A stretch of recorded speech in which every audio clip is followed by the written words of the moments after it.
الحمد لله نحمده ونستعينه ونستغفره ونعوذ بالله من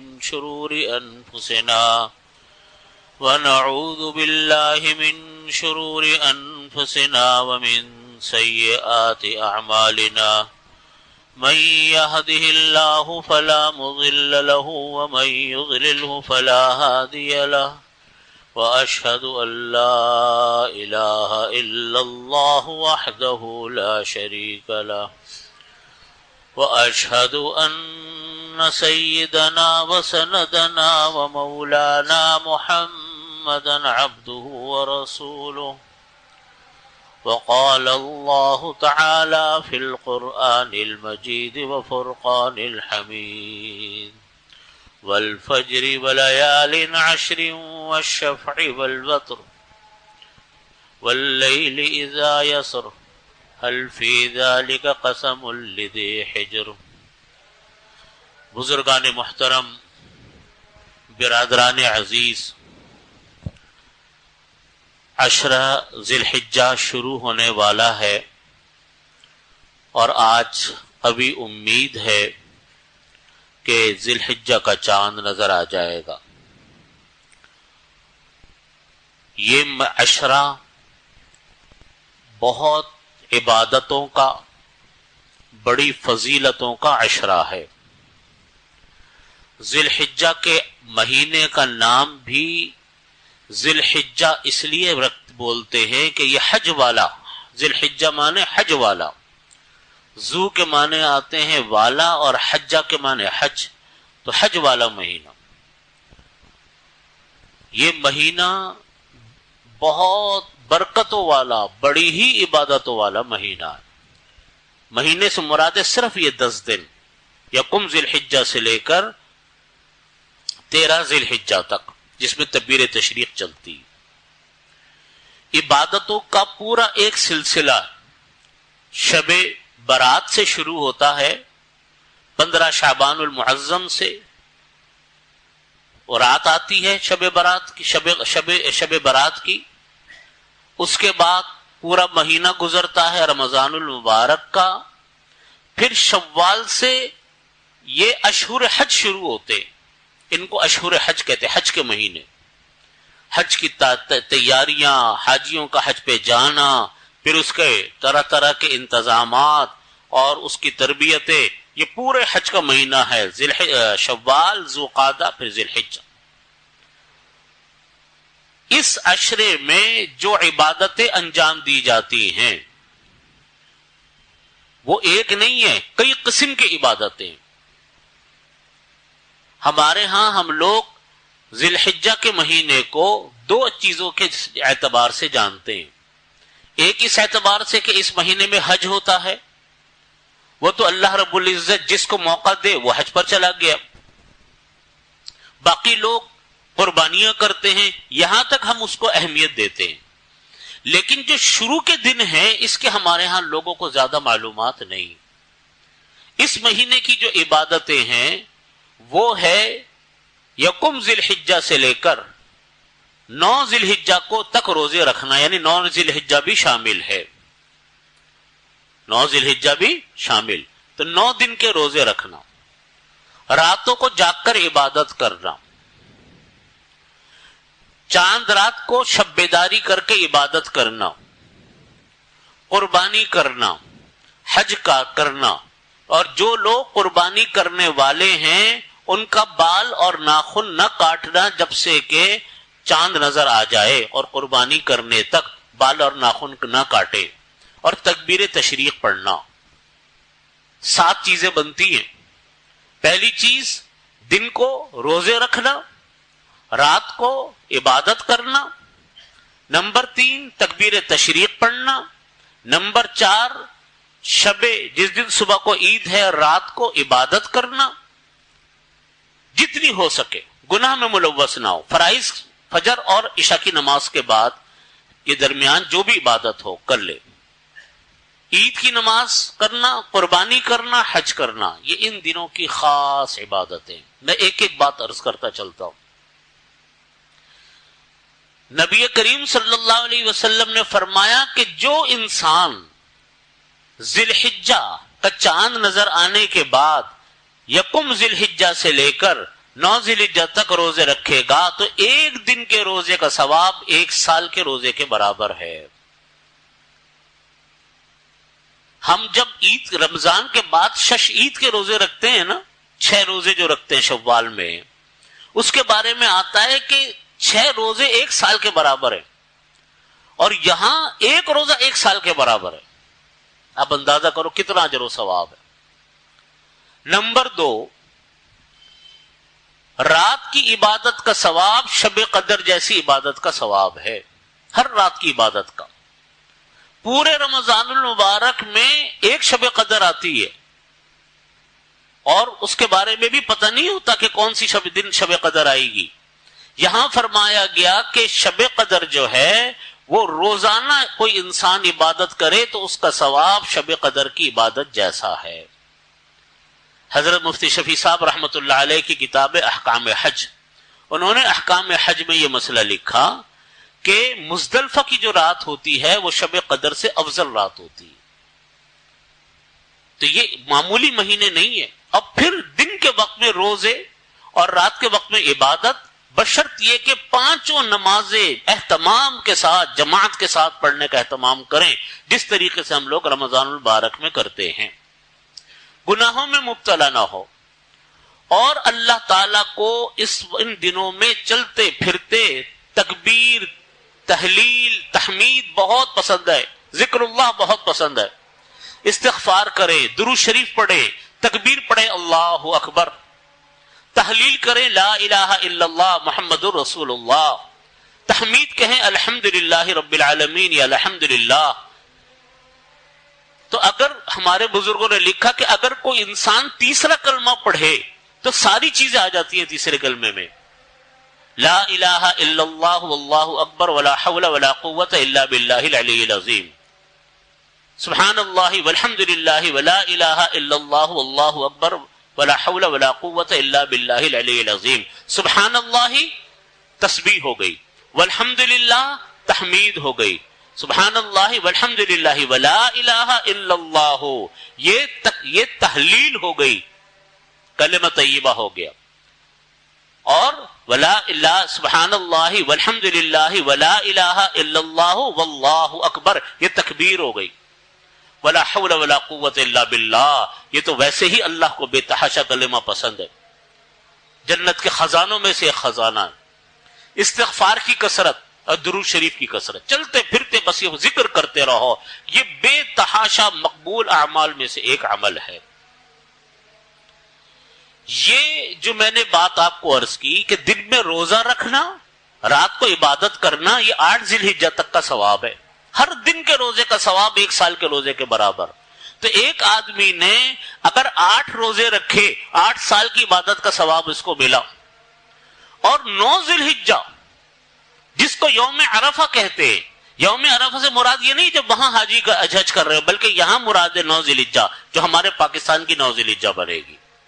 اس کے بارے میں نبی کریم صلی اللہ علیہ وسلم نے فرمایا کہ صوم یوم عرفہ احتسب علی اللہ ان یکفر السنۃ التي قبلہ والسنۃ التي بعدہ، کہ میں گمان کرتا ہوں یوم عرفہ کے روزے کے بارے میں، 9 ذی الحجہ کے روزے کے بارے میں اللہ سے گمان کرتا ہوں کہ اللہ تعالیٰ اس کو 2 سال کے گناہوں کا کفارہ بنائیں گے، 1 سال ماضی کا، 1 سال آئندہ کا، ماضی بھی محفوظ، حال بھی محفوظ، مستقبل بھی محفوظ۔ صوم یوم عرفہ علی اللہ ان یکفر السنۃ التي قبلہ۔ اور ترغیب و ترہیب کی ایک روایت میں آتا ہے کہ نبی کریم صلی اللہ علیہ وسلم نے فرمایا کہ صوم یوم عرفہ، عرفے کا روزہ، یہ 1000 روزوں کے برابر اس کا ثواب ملتا ہے۔ تو یہ حال ہے، اتنا ثواب اللہ تعالیٰ نے عطا فرمایا اس کا۔ اس لیے یہ ایام بہت عبادتوں کے ایام ہے۔ نبی کریم صلی اللہ علیہ وسلم نے فرمایا کہ اللہ تعالیٰ کو جتنی محبوب عبادت ان دنوں کی پسند ہے، کسی اور دن کی پسند نہیں ہے۔ اب لوگ کہیں گے جی رمضان کی عبادت بھی تو تھی، دیکھو رمضان فرض ہے، رمضان کے روزے فرض ہے، یقیناً وہ تو روزے فرض ہیں، لیکن نفلی عبادتوں میں جتنی عبادت اللہ کو ان دنوں کی پسندیدہ ہے، کسی دن اور دن کی پسندیدہ عبادت نہیں ہے۔ یہ ساری بات ہو رہی ہے قربانی سے پہلے پہلے کی، ابھی قربانی نہیں آئی، یہ ساری نفلی عبادتیں، کوئی نہیں رکھے گا کوئی گناہ نہیں ہے، لیکن کرے گا تو بے تحاشا اجر و ثواب۔ دیکھو یہ جو دن آتے ہیں نا، ان دنوں کی بڑی قدر کرنی چاہیے۔ میں اس کو ایک مثال سے سمجھاتا ہوں آپ کو۔ یوں تو انسان جو کام کرتا ہے وہ تو کام کرتا ہی رہتا ہے، جیسے ایک آدمی کی دکان ہے، روزانہ کی سیل ہو رہی ہے، یا ایک انسان کا اپنا کوئی کاروبار ہے، روزانہ کا جو کام چلتا ہے وہ چل رہا ہے، لیکن اچانک کوئی ایک سیزن آ جاتا ہے، ہر کاروبار کا ایک سیزن آتا ہے نا، آدمی اس سیزن کو نہیں چھوڑتا، وہ کہتے ہیں کہ اس کے اندر اگر میرا صحیح سیزن گزر گیا میں تو کئی سالوں کا حساب کتاب برابر کر لوں گا اس کے اندر، وہ سیزن نہیں چھوڑتا۔ یا اس کی مثال لیں کہ کوئی ملازم ہے، وہ ملازم کی ہر مہینے کی تنخواہ چل رہی ہے، لیکن اس کو معلوم ہے کہ میں اگر ان دنوں میں، خاص دنوں میں کام کروں گا تو مجھ کو 2-3 بونس مل جائیں گے، 2-3 مہینے کی تنخواہیں مل جائیں گی، تو کبھی ان دنوں کو چھوڑے گا نہیں، کیونکہ اس کا بینک بیلنس ایک دم ڈبل تبل ہو جائے گا۔ یہ مسلمانوں کے سیزن ہے، رمضان کا مہینہ یہ فرائض کا مہینہ ہے، فرض کا ثواب تو سب سے زیادہ ہوتا ہے۔ پھر یہ عشرہ ذی الحجہ، یہ ایسا سیزن ہے کہ کوئی انسان اپنی نیکیوں کو ڈبل ٹرپل جو دل چاہے کرنا چاہے وہ کر لے، یہ اس کے لیے بہترین موقع ہے اپنے نامہ اعمال کو بڑھانے کا۔ چھوٹا سا کام روزہ رکھنا، ٹھیک ہے روزہ گرمی کے دن ہیں، لیکن روزہ رکھنے والے روزے دار جانتے ہیں کہ جب انسان روزے کی نیت کرتا ہے اللہ تعالیٰ ایسے مزے سے اس کا روزہ پورا کرتے ہیں کہ اس انسان کو کوئی پریشانی نہیں ہوتی۔ بھوک پیاس تو لگی جاتی ہے، کوئی بات نہیں، تھوڑی سی برداشت کر لے گا، لیکن جو اجر و ثواب اس کو ملا وہ عظیم الشان ہے۔ اسی طرح راتوں کو عبادت، دیکھو آپ کے ذہن میں یہ بات آئے گی کہ جی رات کو عبادت کریں گے تو دن کو کام کیسے کریں گے؟ میں آپ کو اس کا آسان طریقہ بتاتا ہوں۔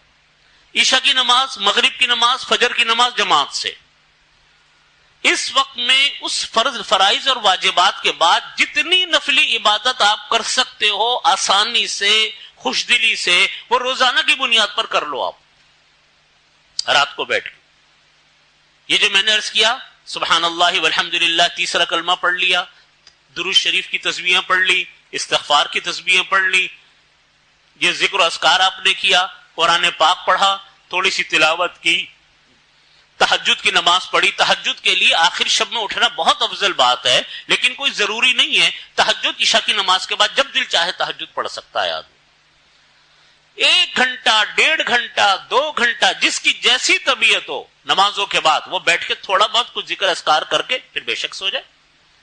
پھر تہجد میں اگر روزہ رکھنا ہے تو روزہ رکھ لے، تھوڑی سی محنت کریں گے، اللہ بے تحاشا اجر و ثواب عطا فرمانے والے ہیں۔ یہ ہمارے سیزن کا مہینہ ہے، جس کو اللہ توفیق عطا فرمائے اپنے سیزن کو بڑھانے کی، اس سے نفع اٹھانے کی، یہ تو ہمارا اپنا فائدے کی چیز ہے۔ جب عید کا چاند نظر آ جائے، ذی الحجہ کا چاند نظر آ جائے، جس انسان کے اوپر قربانی ہے وہ ناخن نہ کاٹے، بال نہ کاٹے، ابھی آج موقع ہے، آج اپنے خطبت بنا لے، جس کو بال کٹوانے وہ کٹوا لے، قربانی تک پھر نہ کرے، یہ مستحب ہے۔ بعض لوگوں نے واجب بھی کہا، لیکن مستحب کا قول زیادہ ہے، ہمیں مستحب ہے، کوئی کاٹ لے گا کوئی گناہ نہیں ہوگا، لیکن ثواب بہت ہے اس کام کے کرنے کا۔ تو 9 ذی الحجہ کا روزہ بہت اہتمام کے ساتھ رکھیں، بقیہ ایام کے روزے کی ابھی ارادہ کریں گے تو سارے روزے آپ کے ہو جائیں گے۔ پھر آ جائیے 9 ذی الحجہ کی جب فجر ہوتی ہے، اس کے بعد ایک واجب ہمارے اوپر ہے، وہ تکبیر تشریق پڑھنا، اللہ اکبر لا الہ الا اللہ واللہ اکبر وللہ الحمد، بآواز بلند، اتنا کہ مسجد گونجے مردوں کے لیے، سلام پھیرتے ہی بآواز بلند زور سے 9 ذی الحجہ سے لے کر 13 ذی الحجہ کی اثر اس میں شامل ہے، یعنی عید کا چوتھا دن، اس وقت تک ہر فرض نماز کے بعد بآواز بلند تکبیر تشریق پڑھے۔ کوئی نمازیں چھوٹ گئی تو اپنا سلام پھیرنے کے بعد پڑھ لے، کسی کو بھول گیا تو جب یاد آ جائے اس وقت پڑھ لے. خواتین اپنے گھروں میں یہ تسبیحات پڑھے، ہلکی آواز کے ساتھ، ان کو زور سے نہیں پڑھنا. یہ حکم ہے. تکبیر تشریق کے بعد شب لیلت، کس کو ہم کہتے ہیں کہ لیلت الجائزہ یا چاند رات کہہ لیں کہ صبح کو عید ہے، اس میں بھی نفلی عبادت ہے، جتنی ہو سکے کرے، جس کا طریقہ میں نے عرض کیا، جتنی عبادت ہو کرے. عید کی نماز اہتمام کے ساتھ ادا کریں. قربانی ہر اس انسان کے اوپر واجب ہے جو بالغ ہو، مسلمان ہو، عاقل ہو، بالغ ہو، مسلمان ہو، اس پر قربانی واجب. اور اس کی نصاب اس کا یہ ہے کہ اس کی ملکیت میں 52.5 تولہ چاندی یا اس کے برابر رقم موجود ہو تو اس کے اوپر قربانی آتی ہے. مجھے اس کا صحیح رقم یاد نہیں، کیونکہ آج کل سونے چاندی کا ریٹ روزانہ کے حساب سے بدل رہا ہے، لیکن رمضان المبارک میں 1.25 لاکھ 1,45,000 کے لگ بھگ رقم بیٹھتی تھی. اب مجھے معلوم نہیں اس وقت کیا، پتہ کر لیجئے گا. 52.5 تولہ چاندی جس انسان کی ملکیت میں ہے اس کے اوپر قربانی کرنا لازم ہے، واجب ہے. نبی کریم صلی اللہ علیہ وسلم نے فرمایا کہ جو آدمی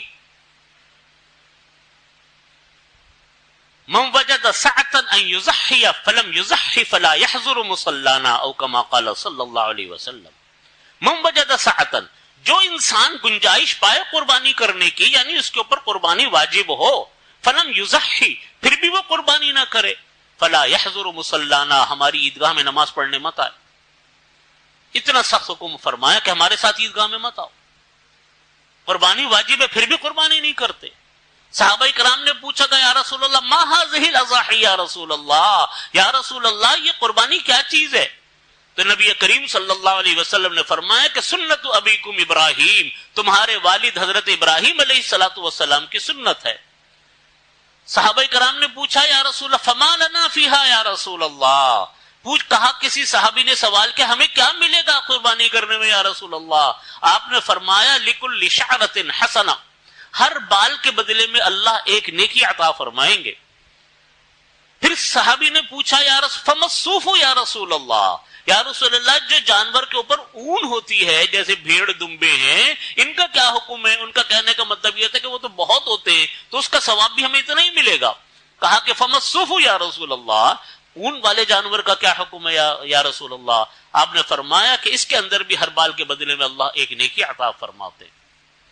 حدیث شریف میں فرمایا نبی کریم صلی اللہ علیہ وسلم نے قربانی کے جانور کا خون زمین پر نہیں گرتا کہ وہ اپنے اللہ کی بارگاہ میں پہنچ چکا ہوتا ہے، اپنے خون کے ساتھ، اپنی کھال کے ساتھ، اپنے گوشت کے ساتھ، اپنے کھروں کے ساتھ اللہ کی بارگاہ میں پہنچ چکا ہوتا. یہ معمولی عبادت نہیں ہے، اللہ کی پسندیدہ ترین عبادتوں میں سے ایک عبادت ہے. بس جو اللہ کو پسند ہو. اب لوگ کہتے ہیں اس کی لاجک بتائے، ہم اور اب کون ہوتے ہیں اللہ سے لاجک پوچھنے والے؟ ہمیں کیا حق ہے اللہ سے لاجک پوچھنے کا؟ آپ کا کوئی ملازم ہو، آپ اپنے ملازم کو کہا کہ بھائی تم میرے لیے 2 کلو ٹماٹر لے آؤ، 2 کلو گوشت لے آؤ، 1 کلو پیاز لے آؤ. وہ کہے ملازم آپ سے کہ مجھے لاجک سمجھاؤ کہ تمہیں 2 کلو کی ضرورت کیوں ہے؟ تمہارے گھر میں تو 5 آدمی ہیں، منگوا رہے ہو تم 2 کلو گوشت، تو کیوں؟ ٹماٹر کی 2 کلو منگوایا، 1 کلو کیوں نہیں منگوایا؟ مجھے لاجک دو. آپ ایسے ملازم کو برداشت کرو گے کہ جو ہر روز آپ سے یہ سوال کرے کہ اپنے کام کا مجھے جواب دو کہ کرتے کیوں ہو؟ میرے بھائی وہ ملازم ہے، آپ اس کے رب نہیں ہو، اس ملازم کو آپ پالنے والے نہیں ہو. اللہ ہمارا رب ہے، اللہ ہمارا خالق ہے، اللہ ہمارا مالک ہے، اللہ ہمارا رازق ہے. رزق وہ دیتا ہے، صحت وہ دیتا ہے، زندگی وہ دیتا ہے. پیدا ہم اس کے حکم سے ہوئے، مریں گے ہم اس کے حکم سے، سب کچھ اس کے حکم سے ہے. وہ جب ایک حکم دیتا ہے کسی بندے کی کوئی مجال نہیں کہ اللہ سے یہ پوچھے کہ یا اللہ اس کا حکم کیا. وہ جاہل ہیں، وہ لوگ ناواقف ہیں، وہ لوگ جو یہ کہتے ہیں کہ صاحب قربانی کے بجائے آپ جو ہیں وہ تعلیم پہ پیسہ لگا لو، قربانی کے بجائے تم فلانے کی شادیاں کر لو. میں ایسے لوگوں سے کہتا ہوں کہ ساری پورے سال فضول خرچیاں کرنے والے لوگ، شادیوں پہ کروڑوں روپے خرچ کرنے والے لوگ، دنیا اپنے کپڑوں پر ہزاروں کروڑوں لاکھوں روپیہ خرچ کرنے والے لوگ، اس وقت ان کو کبھی غریب یاد نہیں آتا، اس وقت ان کو نہ کبھی غریب کی تعلیم یاد آتی ہے، نہ کبھی کوئی اور اس کو چیز یاد آتی ہے، لیکن جہاں اللہ کا حکم آیا، جہاں اللہ کا فرمان آیا، ان کو تعلیم یاد آنی شروع ہو گئی، ان کو دوسری چیزیں یاد آنی شروع ہو گئی۔ بات یہ نہیں ہے، بات یہ کہ جو اللہ کا حکم ہے وہ پورا کرنا، چاہے عقل میں آئے یا نہ آئے۔ یہ تو میں نے جیسا عرض کیا، اللہ کو ہمارے لَن يَنَالَ اللَّهَ لُحُومُهَا وَلَا دِمَاؤُهَا، اللہ نے قرآن کریم میں فرمایا کہ ہرگز اللہ کو کسی انسان کا گوشت اور خون نہیں پہنچتا، اللہ کو تو تمہارا تقوی پہنچتا ہے، وَلَٰكِن يَنَالُهُ التَّقْوَىٰ مِنكُمْ، اللہ کو آپ کا تقوی پہنچتا ہے۔ یہ تو ہماری بخششوں کے لیے ہے، ہمارے نامہ اعمال کو بڑھانے کے لیے ہے، اپنی آخرت سنوارنے کے لیے ہے۔ ایک حدیث شریف ہے، اگرچہ روایت کے اعتبار سے ضعیف ہے، فرمایا نبی کریم صلی اللہ علیہ وسلم نے سمنوا ضحایاکم فانھا علی الصراط مطایاکم، اپنے جانوروں کو موٹا تازہ کرو کیونکہ یہ تمہارے پل صراط پر سے گزرنے کی سواریاں ہوں گی۔ پل صراط پر سے گزرنے کی سواریوں کا ایک مطلب تو یہ کہ ان کے اوپر بیٹھ کر آپ سواری کر کے نکل جاؤ گے، دوسرا مطلب یہ ہے کہ ان کے اجر و ثواب اتنا زیادہ ہوگا کہ اس کی وجہ سے پل صراط پر سے گزرنا آسان ہوگا۔ تو آپ اندازہ کریں نا، ایک جانور کے بالوں کے برابر انسان کو نیکیاں مل جائیں تو کوئی گن سکتا ہے ان بالوں کو؟ ہم اپنے سر کے بال نہیں گن سکتے، جانور کے بال کہاں سے گنیں گے؟ یہ تو ہمارے اور آپ کی مغفرت کے لیے، ہمارے آپ کے درجات کو بڑھانے کے لیے ہے۔ اس لیے نبی کریم صلی اللہ علیہ وسلم نے فرمایا کہ خوش دلی سے قربانیاں کیا کرو۔ حضرت تھانوی رحمۃ اللہ علیہ نے فرمایا کہ زیادہ پیسوں کے چکر میں مت پڑا کرو کہ جب جانور مہنگا ہو گیا، دل رنجیدہ ہو رہا ہے، سب اتنا مہنگا جانور ہو گیا کیسے لیں گے، نہیں، خوش دلی سے قربانی کرو۔ یہ قربانی آپ اللہ کی بارگاہ میں پیش کر رہے ہو، اس کا ثواب بھی آپ کو جائے گا، اس کا گوشت بھی آپ کو جائے گا، اور آخرت کے جو ثواب ہے وہ اس کے علاوہ ہوگا۔ اس لیے قربانی خوش دلی سے کریں اور تیاری کے ساتھ کریں، اور جو کام پیسہ اللہ کی بارگاہ میں خرچ ہوتا ہے وہ نظر آتا ہے خرچ ہوتا ہوا، کمی کوئی نہیں آتی اس پیسے سے۔ جو لوگ قربانیاں کرتے ہیں ان سے پوچھو کہ سال بھر میں کتنی کمی واقع ہوئی آپ کے پیسے میں، کچھ نہیں ہوتا۔ اس لیے یہ مہینہ عشرہ بڑے اہتمام سے گزاریں، قربانی اہتمام سے کریں، اور اللہ تعالیٰ سے دعا کریں کہ اللہ تعالیٰ اس کو قبول کریں۔ انشاءاللہ بقیہ تفصیل جو ہے وہ اگلے جمعے بھی جاری رہے گی انشاءاللہ۔ السلام علیکم۔